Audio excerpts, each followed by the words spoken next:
비포 선셋이라는 공연장에서 매주 화요일마다 공연을 시작한 지 반년 정도의 시간이 흘렀습니다. 저는 마술하고 있는 22살 박민범이라고 합니다. 5년 동안 배울 양을 5개월 만에 배운 느낌이에요. 제가 작년 7월 달에 니어 앤 디어라는 제 개인 공연을 시작을 했죠. 그러고 나서 7월 4주 동안 진행을 했고 12월에도 홀리데이 스페셜로 했었고 올해 1월 달에 그리고 올해 3월 달에 여러 번 진행을 했는데 진짜 많이 바뀌었거든요. 공연이 하는 마술들부터 시작해서 수정한 사항들이 엄청 많았는데 근데 아무리 그렇게 아쉬운 점들을 많이 바꿔도 어쨌든 똑같은 공연을 하다 보니까 좀 한계를 느꼈어요. 극적인 변화가 없더라고요. 새 공연을 짜고 싶다라는 생각을 하던 중에 비포 선셋 인스타 게시글에서 공지가 떴죠. 공연자를 모집한다. 새 공연을 만들고 싶어 했고 혼자 하는 사람으로서 마감이 정해져 움직이는 걸 알기 때문에 그렇게 시작을 했습니다. 비포 선셋이라는 공연장의 색깔이 엄청 짙기 때문에 되게 고풍스럽단 말이에요. 그 고풍스러움을 어겨서는 안 됐어요. 그래서 어떤 캐주얼한 물건들을 쓰면 안 됐습니다. 근데 저는 캐주얼한 걸 좋아하는 사람이란 말이에요. 막 스케치북, 뭐 포스트잇, 스마트폰 쓰는 마술을 엄청 좋아하는데 그런 거를 일체 사용하지 못하게 됐어요. 물론 저는 그 조건을 오케이하고 공연을 시작을 한 거죠. 어쨌든 제가 평소에 안 하던 스타일을 많이 도전해야 했습니다. 정장을 입어야 됐고 또 쓰는 물건들도 엄청 클래식한 걸 써야 됐었는데 그렇게 내가 평소에 안 하던 거를 건드리다 보면 제가 그동안 못 배웠던 역량을 갖출 수 있겠다라는 생각이 들어서 그게 엄청 큰 양분이 될 거라는 생각이 들었습니다. 그리고 플러스 지금 공연자들이 저를 빼고 대다수가 원래 행사를 뛰던 분들이에요. 그동안 제가 어울려갔던 사람들은 다 약간 마술을 학문적으로 접근한 사람들이었거든요. 그래서 그들과 좀 반대되는 상업적인 거를 많이 열심히 하신 분들하고 제가 만나다 보면 몰랐던 걸 알게 되지 않을까 하는 생각도 있었어요. 제 기억이 맞다면 4월에 첫 미팅을 가졌고 그때부터 공연을 짜기 시작을 했습니다. 그리고 여러 번 문엔트리라는 회사에 왔다 갔다 하면서 공연을 수정을 했는데 제 뻥한 치고 한 3번은 아예 엎었어요. 아예 처음부터 3번을 다시 짰는데 그 과정에서 이게 제가 혼자 진행하는 공연이긴 하지만 저는 거기서 매일 서로 다른 마술사들이 돌아가면서 공연을 하는 거예요. 제 개인 쇼가 아닌 거죠. 엄밀하게 따지면 기획 단계에서의 목표는 거기 오는 사람들이 제가 궁금해서 오는 게 아니라 마술 자체가 궁금해서 오는 사람들이 많이 오기를 원했기 때문에 공연의 주제를 생각 없이 놀자로 좀 바꿨어요.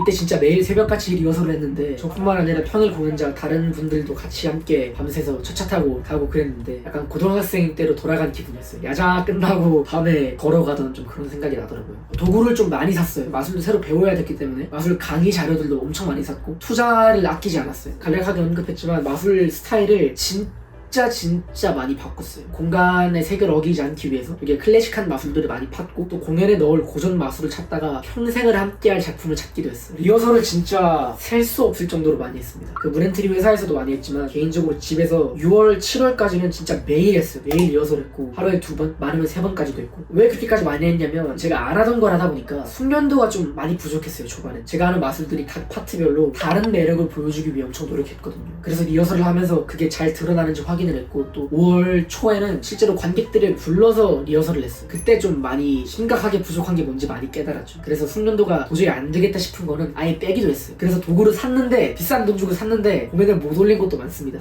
사실 좀 부족한 걸 빼고 당장 반응이 터지는 걸 할 수도 있었어요. 근데 그렇게 하면 평생 저는 그 부족한 마술을 잘하지 못하게 되는 거잖아요. 어쨌든 저는 그거를 잘하게 되려면 어설프더라도 공연에 올라서 연습을 해야 되는데 실제 관객을 앞에 두고 근데 그렇다고 어설픈 실력으로 공연에 오르자니 그걸 본 관객들은 어쩔 수 없이 실망할 거고 일종의 그들이 약간 희생양이 되는 거잖아요. 저는 공연자로서 절대 그거는 원하지 않았어요. 그래서 그 작품을 해치지 않는 선에서 이게 제가 연습이 되고 이 고전을 어기지 않는 선에서 제 매력을 보여줄 수 있고 또 관객들의 반응을 이끌어낼 수 있는 장치들을 여러 가지 추가했어요. 이게 진짜 또 중요했던 게 뭐냐면 제 공연의 목표청 중에 어쨌든 저는 대중이란 말이에요. 근데 그래서 그 사람들이 겨냥해서 마술을 만드는데 이게 한국 마술 공연 시장 구조상 마술 공연을 열면 거의 대부분 마술하는 사람들이 와요. 특히 제가 하는 규모의 마술 공연들은 더 그렇고요. 작은 규모일수록. 근데 그렇다 보니까 마술을 좋아하는 사람들은 공연들이 대다수가 마술 안 하는 사람들을 노리고 만들었기 때문에 솔직히 실망하죠. 왜냐면 우리가 봤을 때 막 엄청 대단한 걸 느끼긴 힘들거든요. 그렇다고 마술 좋아하는 사람들만을 노린 공연을 만들면 더 멀리 발전하기가 힘들겠죠. 그게 나쁘다는 건 절대 아니고. 근데 아까 말했던 고전을 어기지 않는 선에서 제 매력을 보여줄 수 있고 반응을 이끌어낼 수 있는 그 장치들이 이것도 해결해줬어요. 왜냐면 마술 좋아하는 사람들은 와서 봤을 때 내가 좋아하는 내가 알던 그 유명한 오래된 마술이네. 잘하네. 이어서 끝나는 게 아니라 끝에 빵 터트리는 게 있으니까 그게 진짜 신의 한 수였던 포인트들이 많았던 것 같아요. 리허설하면서 혼자 고치기 힘들었던 것 중 하나가 톤이었어요. 작년 니어 앤 디어를 제가 모니터하면서 느꼈던 큰 아쉬움 중 하나가 발성과 호흡이더라고요. 대극장에서 할 법한 발성을 썼고 또 호흡도 엄청 페이스가 빨랐거든요. 그래서 올해 1월달 그리고 올해 3월달 니어 앤 디어 공연을 할 때는 톤을 아예 줄였어요. 엄청 평상적으로 말하기 위해 노력했어요. 그리고 그 평상적인 톤을 이번 비포 선셋 공연에도 그대로 가져왔는데 제가 하는 마술들이 다 엄청 잔잔하기도 하고 거기다가 톤까지 고요하다 하다 보니까 어떤 공연에 엔터테이닝한 극적임이 없더라고요. 초반엔 그게 많이 아쉬웠는데 공연 날짜는 점점 다가왔고 진짜 밤새 가면서 집에서 리허설하면서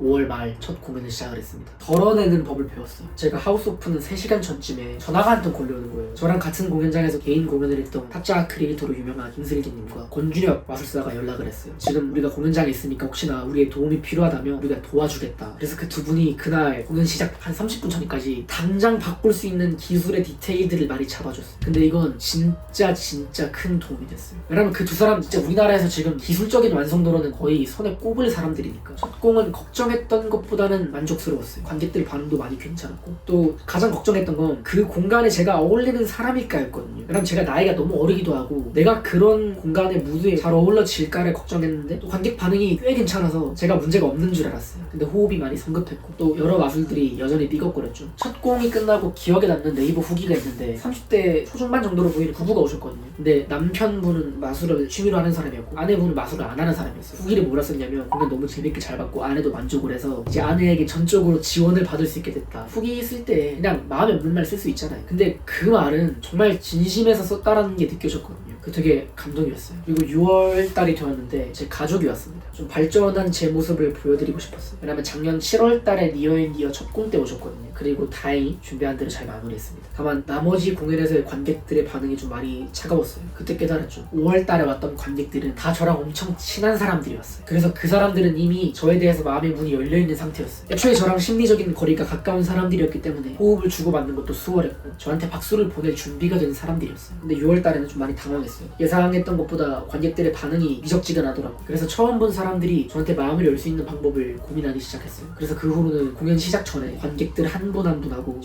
정말 진심으로 대화하려고 했어요. 그냥 성투적인 말이 아니라 그 사람이 누군지 알려고 했고 진심을 주고받으려고 했어요. 벌써 체력적으로 좀 지치는 느낌이 들었어요. 공연을 일주일에 한 번씩 매주 했잖아요. 그게 이렇게까지 힘든 일인 줄 몰랐어요. 7월 달은 제 공연의 터닝 포인트라고 말할 수 있어요. 엄청 극적인 변화가 있었거든요. 저랑 같은 공연장에서 백색 소음이라는 공연을 했던 권준혁 마술사께서 관객으로 오셨거든요. 근데 진짜 그분의 조언이 진짜 많은 것들을 바뀌게 했어요. 예상치 못한 포인트에서 공연의 퀄리티를 높여주는 것들을 많이 알려줬어요. 우선 뭐가 바뀌었냐면 인터미션을 추가했어요. 왜냐면 전반적으로 관객들이 지쳐있거든요. 제 마술이 계속 똑같은 톤으로 일정하게 나아가다 보니 또 계속 긴장을 해야 되다 보니까 그래서 첫 번째로 인터미션을 추가했고 마술의 강약 조절에 힘썼습니다. 과할 정도로 남용했던 어떤 스킬이 있어요. 관객들이 집중시키는 어떤 호흡법이 있는데 1시간 내내 계속 그걸 썼어요. 매 순간 분위기를 잡으려고 했던 것들을 적절하게 쓰는 방법을 배웠어요. 조명을 쓰는 법도 알려줬어요. 제가 스텝 없이 혼자 다 진행하다 보니까 조명을 사실 많이 바꿀 수는 없거든요. 가만히 앉아있는데 조명이 바뀌고 이건 안 돼요. 근데 그럼에도 제한적인 상황 속에서 조명을 살짝 바꾸는 것만으로 공연의 어떤 페이지가 달라지도록 했어요. 그래서 지금 제 공연에는 총 3가지 톤이 있어요. 되게 밝은 톤이 있고 중간 정도의 톤이 있어요. 그리고 엄청 시각적으로 예쁜 톤이 있어요. 크게 바뀐 게 아닌데 진짜 조명을 껐다 켜는 것 뿐인데도 많은 게 달라지더라고요.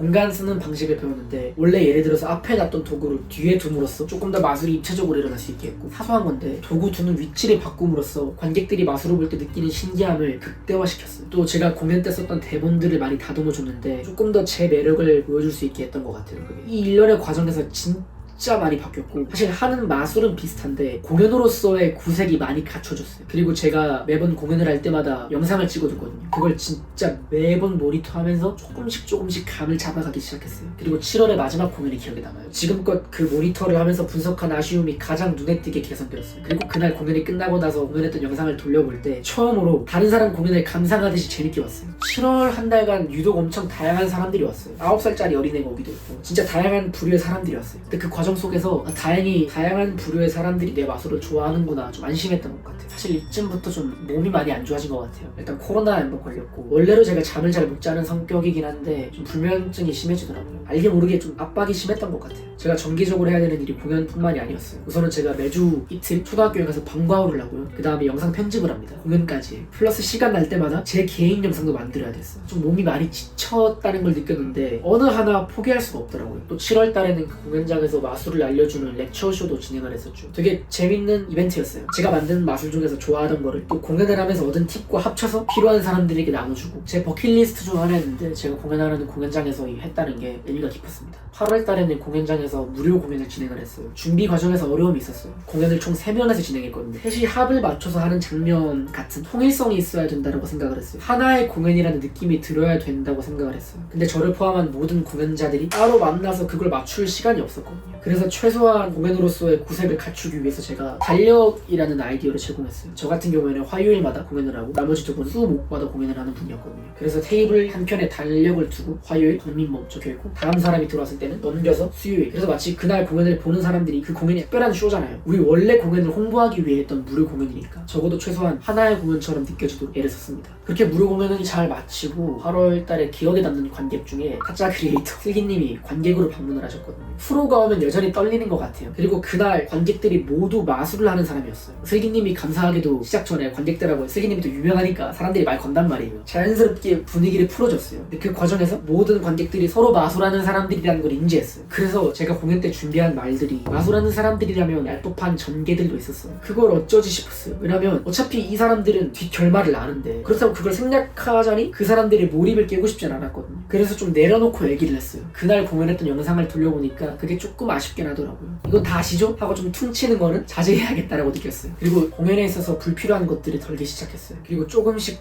호흡이 잡혀가는 게 느껴졌어요. 이 시기에 좀 힘들었던 거는 최선을 다했어요. 진짜. 근데 뭔가 당장 돌아오는 게 없더라고요. 알죠? 유명세나 돈이나 이런 것들이 바로 따라오지 않는다는 걸, 길게 봐야 된다는 걸. 근데 그게 언제 올지 감이 안 오니까 좀 열심히 하다가도 내가 이거 해서 뭐가 되지? 라는 생각이 들더라고요. 좀 그런 생각도 했어요. 뿌듯하단 말이에요. 공연 끝나고 나면 내가 이거 한 5년 더 하면 내가 존경하는 마술사들만큼 공연 잘할 수 있겠다라는 생각이 들었는데도, 그럼 뭐하지? 달라질 게 없는 것 같은 거예요. 그냥 내가 거기서 마술만 조금 잘하는 사람이 되는 거지, 내가 유명해질 것 같지도 않고 내가 막 돈을 많이 벌 것 같지도 않고, 그런 생각들이 조금 저를 힘들게 했어요. 근데 어쨌든 공연은 다행히 안정이 좀 돼서 쇼폼 영상도 많이 올리고 저를 알리는데 힘을 써야겠다라고 생각을 했어요. 9월이 되었고 드디어 호흡이 안정됐어요. 그리고 어려워했던 마술들이 제게 된 게 엄청 많아졌어요. 9월달 들어서는 제가 영상 개인 피드백을 할 때 조금 더 장점을 많이 보려고 했어요. 그 전까지는 아쉬운 것들이 압도적으로 많았기 때문에 아쉬운 것들을 제거하거나 수정시키는 작업을 했다면, 이제는 많이 안정되었으니까 내가 뭘 잘하는지 분석하는 것도 되게 중요하겠다라는 생각을 했거든요. 왜냐면 그거를 잘 갖고 야지 제 큰 무기가 되는 거니까. 그리고 경험치가 진짜 어마어마하게 쌓였다는 걸 느꼈어요. 이걸 언제 느꼈냐면, 80만 유튜버이자 제가 편집하는 유튜버이기도 한 김준표 마술사님이 방문을 하셨는데, 원래는 프로가 방문하면 엄청 떨렸거든요. 그리고 그 떨림이 공연에 악영향을 끼쳤어요. 근데 그날도 떨리긴 했어요. 근데 그게 공연에 영향을 끼치지 않았어요. 또 상황에 맞게 어떤 위트 있게 대처하는 법들을 배운 것 같아요. 제가 느낀 건 저는 확실히 모든 걸 준비해야 되는 것 같아요. 즉흥적인 상황에서 많이 미숙한 것 같아요. 근데 공연을 하면서 진짜 별의별 상황을 다 겪으니까 이제 어디 갔을 때, 특히 제가 9월달에 게스트 공연을 많이 했거든요. 똑같은 공연장에서 권준혁 마술사의 획색소음 공연 게스트로 하기도 했고, 다른 공연장에서 도기문 마술사의 인간적인 마술사 게스트를 하기도 했고, 여기저기서 게스트를 많이 했는데, 거기 갔을 때 준비되지 않았는데 마술을 해야 될 때도 있었어요. 근데 대다수의 상황이 제가 겪은 거더라고요. 그렇다 보니까 저는 이미 준비되어 있으니까 그거를 대처할 수 있더라고요. 좀 자신감을 갖되 자만해서 제가 발전하는 걸 멈추지 않게 하기 위해서 정말 최선을 다했어요. 제가 평생 해야 될 일을 찾은 기분이에요. 사실 몸이 많이 망가졌어요. 지금 무거운 짐을 계속 공연 때 캐리어도 들고 백팩도 많이 매다 보니까 허리가 원래 좀 많이 안 좋았는데 괜찮아졌다가 다시 안 좋아졌어요. 그리고 제일 큰 거는 불면증이 좀 많이 심해졌어요. 공연을 제가 매주 화요일마다 하니까 일요일이 되면 불안해지기 시작하더라고요. 티켓이 다 안 찼을까봐, 관객들이 안 올까봐.